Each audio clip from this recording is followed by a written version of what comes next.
Hey guys, uh, last objective for this year was to come to Holy Mountain or Athos Mountain and climb also the peak. And here I am.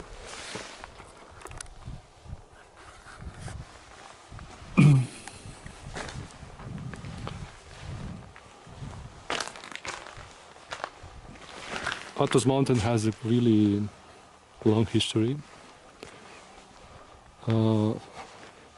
It's the easternmost finger of the Halkidiki Peninsula, and we have here on the north side is the Thracian Sea,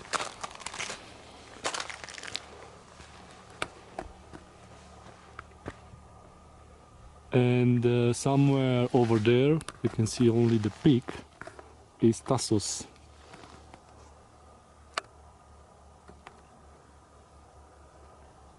It's covered by clouds.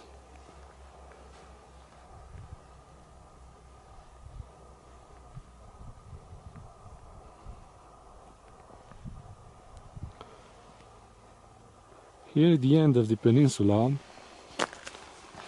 the Thracian Sea meets the Aegean Sea.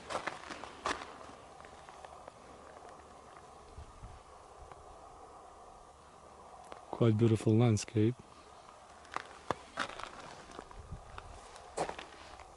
This part of peninsula, the end of the peninsula, it's pretty wild. It's not connected with the north side with the south side. It's not connected at all with roads for cars.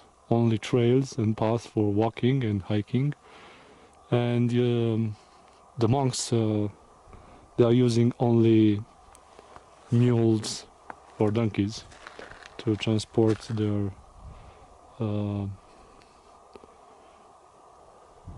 materials.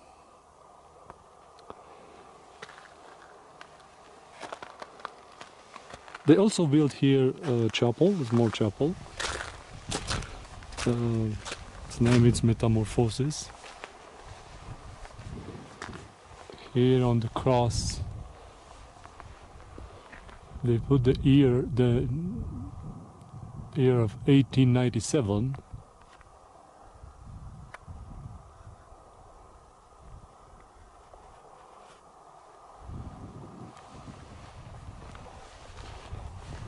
Probably was the year when they first built a small chapel here, but what we are seeing now, it's built like 5 years ago.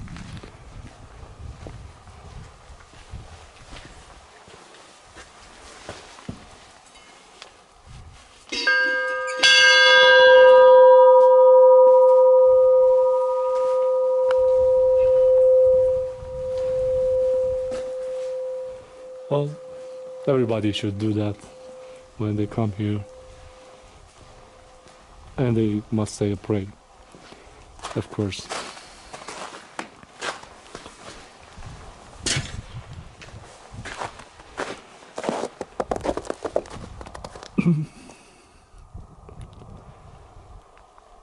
Over there we have also a chapel, Saint Panagia. It's 500 meters below, and the mountain has also really sheer slopes.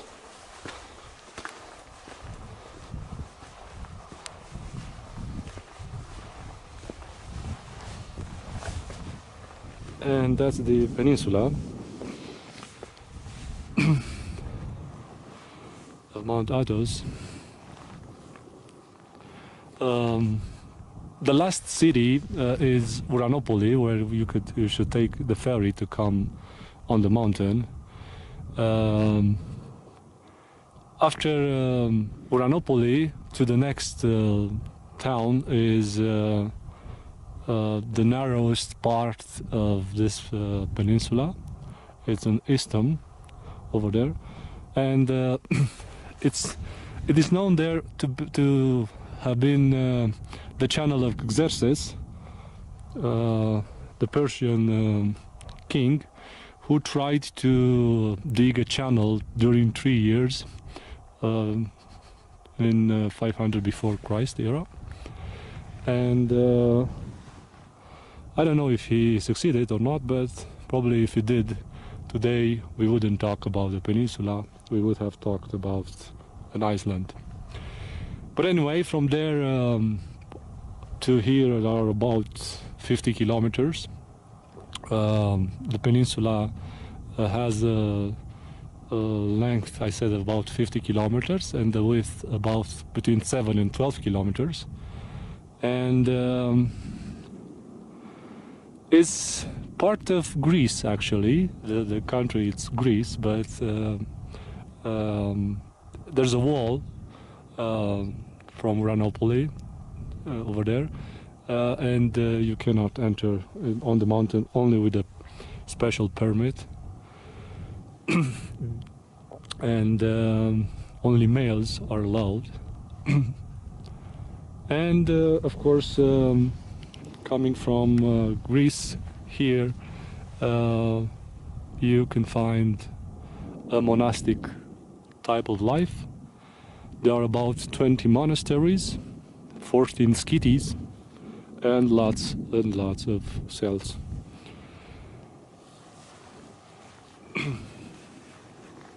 It's a beautiful day. It has a bit of snow. The peak, some patches of snow, as you can see. But now I'm seeing over there, I think is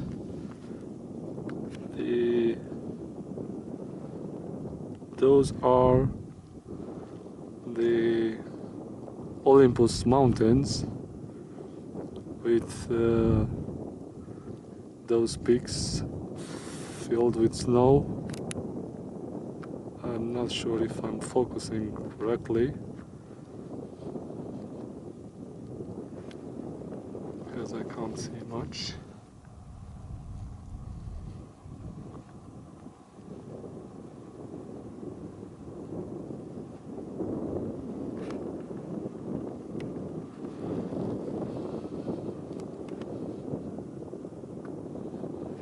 Yes.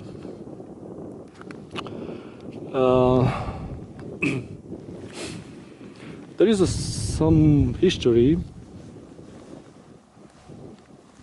about this peninsula.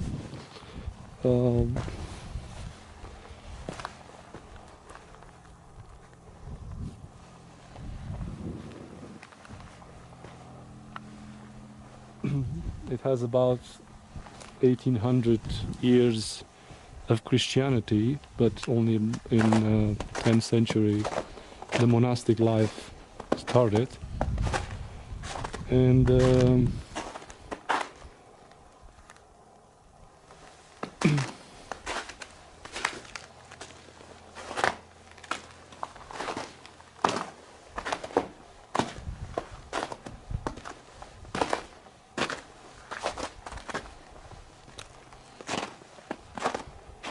I'm still astonished by this landscape.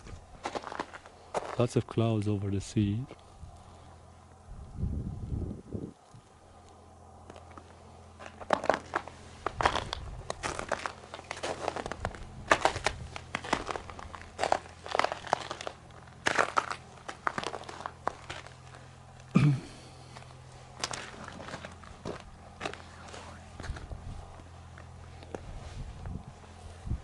There are two legends about the name of Athos. It is said that a giant with the name of Athos fought with Poseidon, the deity of the sea, and he took a rock and threw it towards Poseidon, and where this rock fell, this mountain formed. And the other version is that actually Poseidon defeated this giant, and he used this mountain to bury the giant.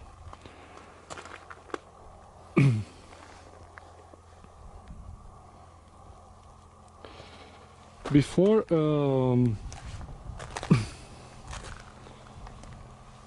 in the classical era, the mountain was the name of Athos was the mountain name. Today they are using also the Athon, the name of Athon, and the peninsula was known as Acte.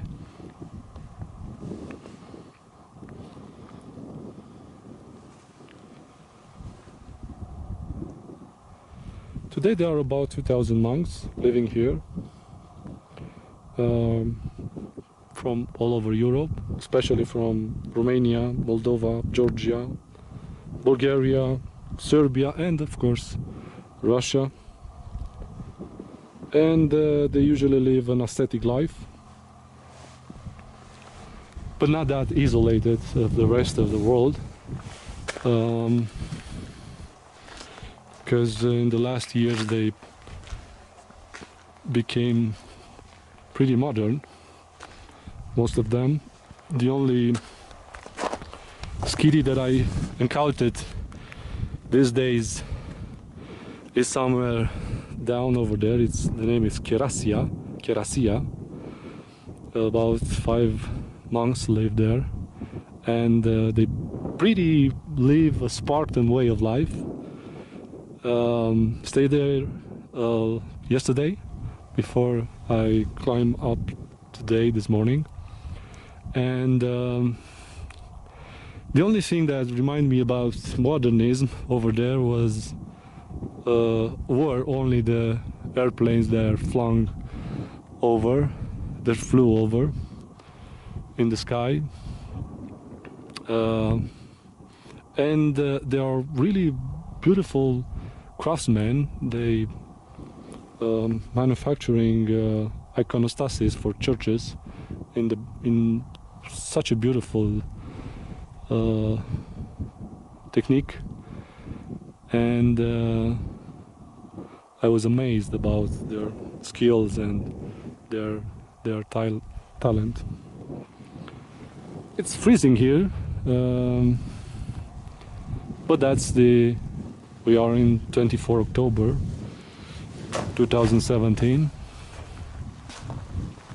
and as I said, we've seen also the Olympus Mountains, and probably I'm not going to be able to climb them this year,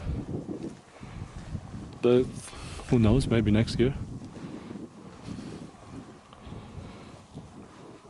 Even if this Athos mountain is technically part of European Union, like the rest of Greece, it has the status of monastic state, and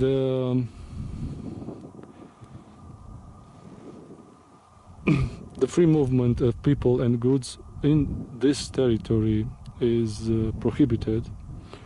Only with formal permission is allowed to enter here.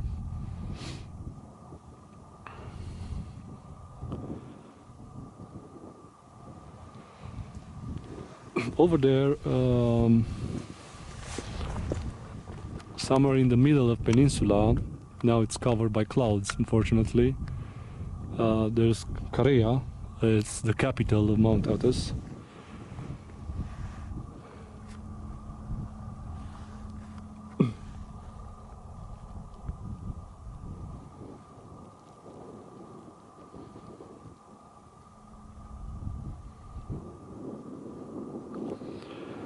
You can get there from Daphne harbor, but also Daphne is covered with clouds and can't be seen from here. From there, there's a daily bus that can take you to Careia.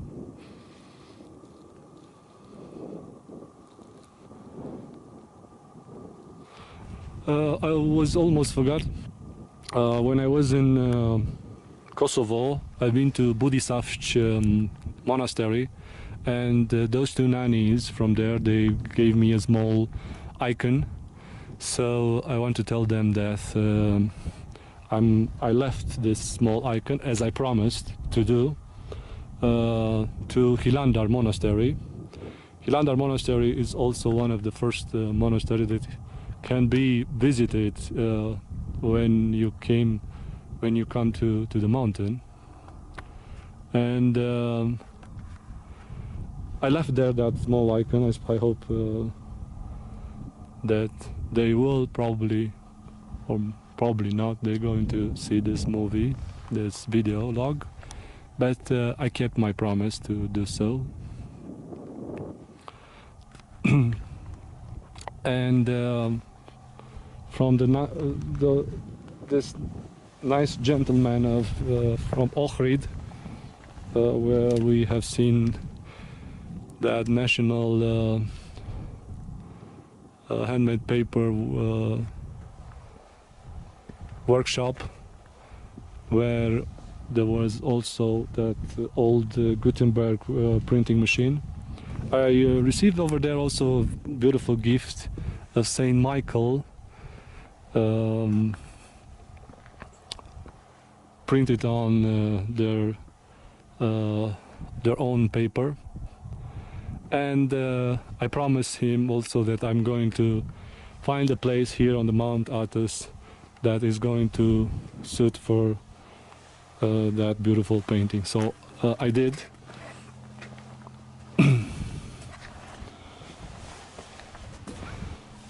Romania has also, and all territories of Romania, like Vlachia especially, Wallachia, has pretty long history with this mountain, because most of the rulers of that time founded here lots of monasteries, like Simono-Petras, which is somewhere over there, also covered by clouds. I can't show you, unfortunately. Is founded by Michael the Brave. We have also the monastery of Caracalou. It was founded by Peter Groza. We have Vatupeidu with Stephen the Great and others.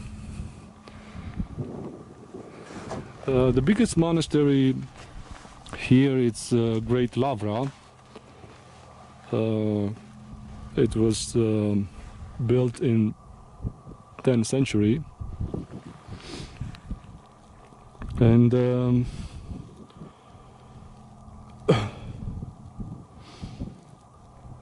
just a moment.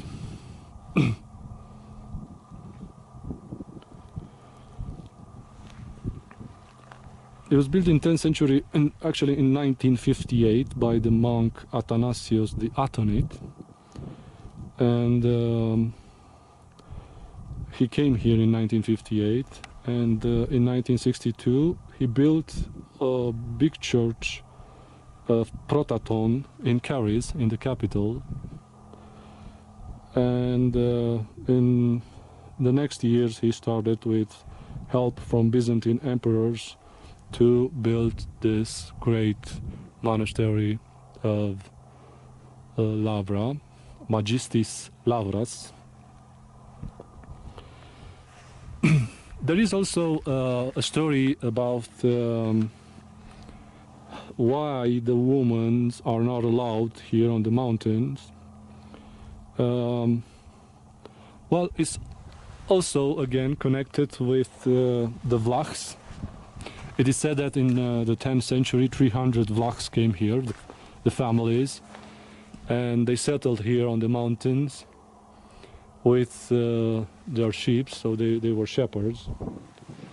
And there were some problems with the monks and the shepherdess, so they started a scandal here, and it was necessary for the Byzantine emperor to issue an edict or chrysobull, and to forbid the women to enter for eternity on this mountain. So from the 10th century we have the ban of women on this beautiful mountain. Too bad. But it is said that because of the presence of women, they interfere with the mission of the monks, because they cannot concentrate to their missions. And this is the reason that women are not allowed here on the mountain. And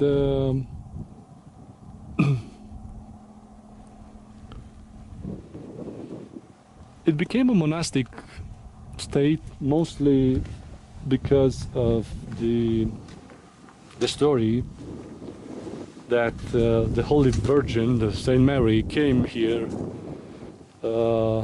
somewhere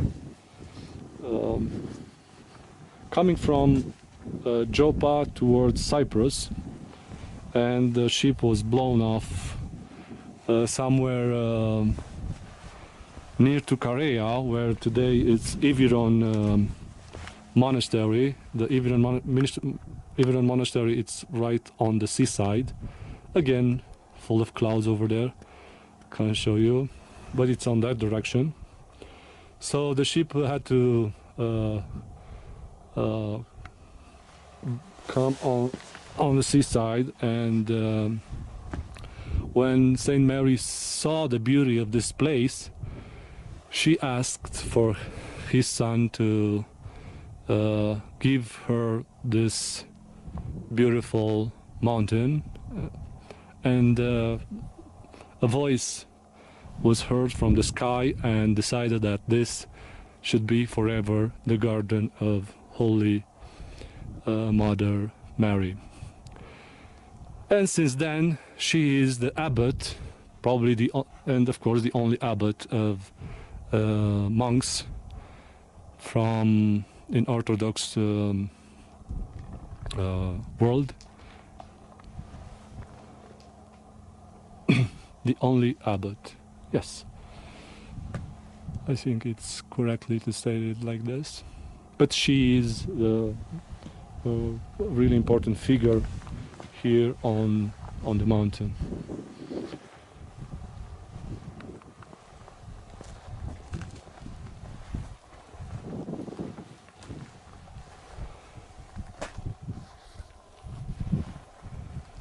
So this is Mount Athos, the surroundings,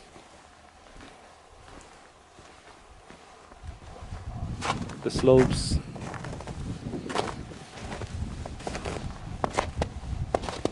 the sea.